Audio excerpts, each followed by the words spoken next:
আসসালামু আলাইকুম। আজকে আমি ইলিশ মাছ দিয়ে শীতের হরেক রকম সবজির পাতলা ঝোল রান্না করব। এখন আমি ইলিশ মাছটা কেটে নেব।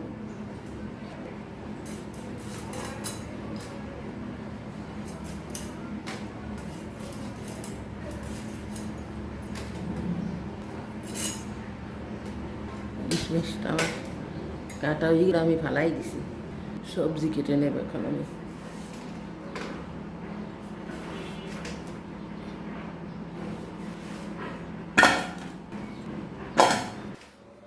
ঝিঙ্গেটা আমি খোসা ফালাই দিছি, এখন আমি কেটে নেব।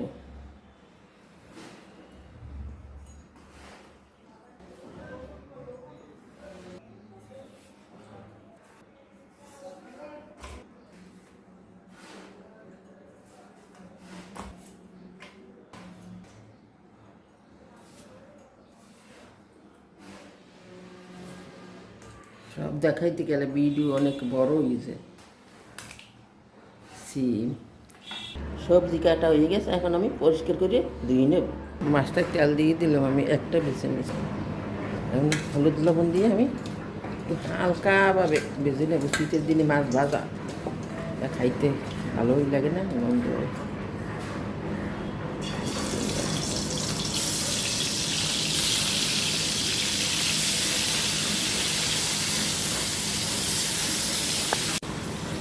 হালকা একটু ভাজা হয়ে গেছে, আমি অফার করতে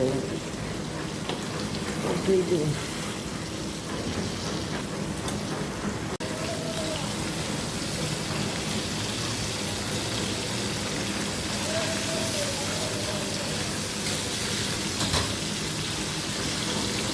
মাছটা ভাজা হয়ে গেছে, এখন আমি তুলে নেব।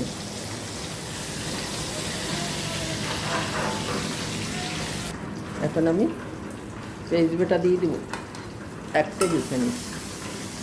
কাঁচা মরিচ বাটা, আমি তো শুকনো মরিচ বাটা দিব না। 1 টেবিল চামচ হলুদের গুঁড়ো, 1 চামচ লবণ, জিরের গুঁড়ো 1 চামচ। এখন মশলাটা আমি ভালোভাবে কষিয়ে নেব।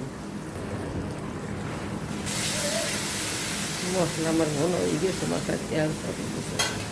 এখন আমি সবজিটা কষিয়ে নেব। টমেটোটা আমি একটু পরে দেবো।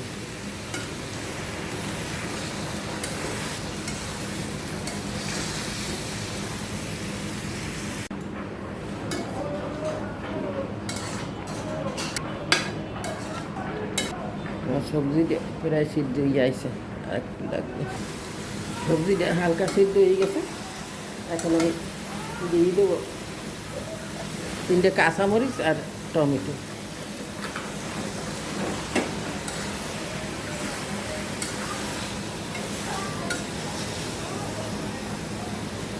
দিয়ে দেবো জলের পানি।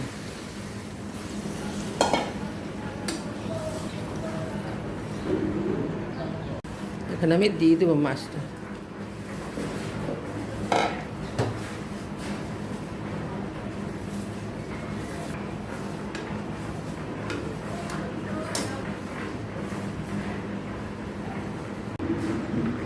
নতুন সবজি দিয়ে ইলিশ মাছের পাতলা ঝোল